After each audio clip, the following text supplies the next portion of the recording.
თქვენ რომელი მხარეს უფრო ძინავს, ქელმარჯვნი თუ ქელმარცხნი? იცი მეგობრებო, ბევრი პრობლემების კორნალობა, ბევრი დაავადებების კორნალობა შეიძლება მარტო სწორი პოზიციაზე ძილი, იმიტომ ღამე განვითარდება ჩვენი ორგანიზმი, ჩვენი გადამუშავების სისტემისთვის, ჩვენი გულისთვის და ჩვენი ტვინისთვის.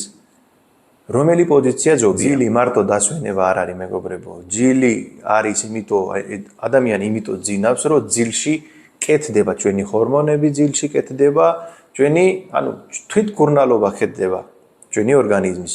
მაგრამ ადამიანი არასწორი პოზიციაზე ჯოგი გამქელა ბალიშია დევს და ესე ძინავს. სწორი პოზიცია არის მეგობრებო, მარცხენა ხელის მხარეს ძილი. დღის ვიდეოში გეტყვი, რატო არის უკეთესი ქელმარცხნი მხარეს ძილი. თქვენ რო საჭმელი ჭამს და საჭმელი ჭამის მერე ძინავს, რა ხმიშულობა საათი 2 საათის მერე და მარცხენა მხარეს თუ ძინავს, უფრო ადვილად გადამუშავდება საჭმელი და გადადის ნაწლავისკენ, ვიდრე თუ დაიძინებს ქელმარცხნი. ადამიანი ვისაც აჩუქებს მაგალი წნევები.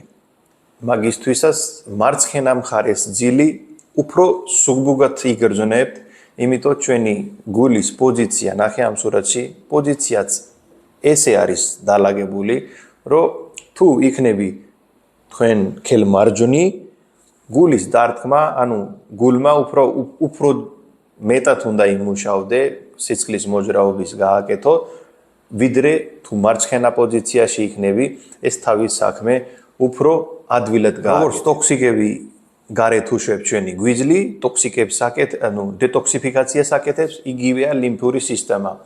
ყოველთვის ჩვენი მარცხენა მხარე, მარცხენა სხეული უფრო მეტად ნაწილობს ამ პროცედურაში. ლიმფური დეტოქსიფიკაცია უფრო სწრაფად კეთდება, როცა ქელმარცხნის ძინას მეგობრებო გაწმენდა ხდება ჩვენი ნერვოზული სისტემას.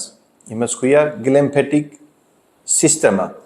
როცა თქვენ ქელმარცხნის ძინავს, იმ დროს უფრო სწრაფად და ადვილად კეთდება ეს. და რატოა საჭირო თქვენ თელი დღე ხომ მუშაობს, 1000 რამე ხდება, სტრესია და ბევრი რამე. და ეს რო არ გაკეთდე, ადამიანი ხო გაგიზდებოდა მანამდე. ღამე რო ძინავს, მიდის, გუშინ რა მოხდა, მაგის წმენდა. გუშინ წინ რა მოხდა, მაგის წმენდა. ეხლა 10 დღის წინ რა მოხდა, თქვენ სათითაოდ ხო არ გახსოვს, თითო წუთი არავის არ ახსოვს.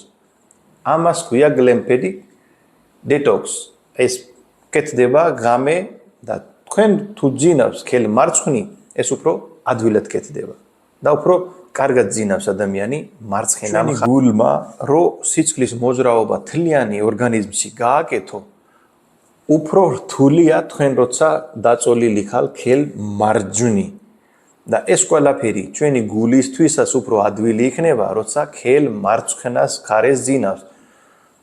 ღამე დასვენებული იქნება უფრო მეტად გული და სიცხლის მოძრაობა უფრო კარგი იქნება. და ეს ყველაფერი გაწყობს ხელი იმაში, რომ ჯერ პირველ რიგში კარგად დაიძინო, მერე ნერვოზული სისტემა კარგად იმუშავდე, ჩვენი გული კარგად იმუშავდე, წნევები რო არ ქონდე. და ყველაზე კარგი რა არის, როცა ფეხძიმეს დროს ხალი, ეხლა ექიმი ყოველთვის ეუბნებიან, არ ვიცი გეუბნებია თუ არა, ქელმარცხნი დაიძინე. რატო უნდა დაიძინო ფეხძიმებაში ქელმარცხნი? იმიტომ პლეცენტამდე და ჩვენი თირკმელამდე უფრო მეტი მოძრაობაა იმ დროს ჯანგბადი და სიცხლის, რომელიც ბავშვია, მაგის ზამთრობისთვის კარგია. პლუს ხერხემალი იმდენად დატვირთული არ არის იმ პოზიციაში. ქელმარჯვნი როცა ძინავს, როცა ბავშვია შიგნით, გვიძლის ზამთრობისთვისაც უფრო კარგი არ არის. ხალი გრძნობს უფრო ძიმად. ქელმარცხნი რო იქნება დაწოლილი, უფრო სუგბუგად. იმიტომ სადე მეტი დრო დაწოლილი უნდა იყო ადამიანი, გინდა ფეხძიმეა, გინდა ჩვეულებრივი ადამიანი, მარცხენა მხარე. რიფლუქსის პრობლემა. კუჭის მჟავიანობის პრობლემა, გარეთ რომ მოდის საჭმელი ჭამის მერე. საჭმელი ჭამის მერე ისე საერთოდ არ უნდა დაწოლილი იყო ადამიანი, უნდა იაროთ, მაგრამ თუ მოგიწია საჭმელი ჭამა და უნდა დაიძინოთ, მაშინ ყოველთვის ქელ მარცხნი უნდა დაიძინოთ.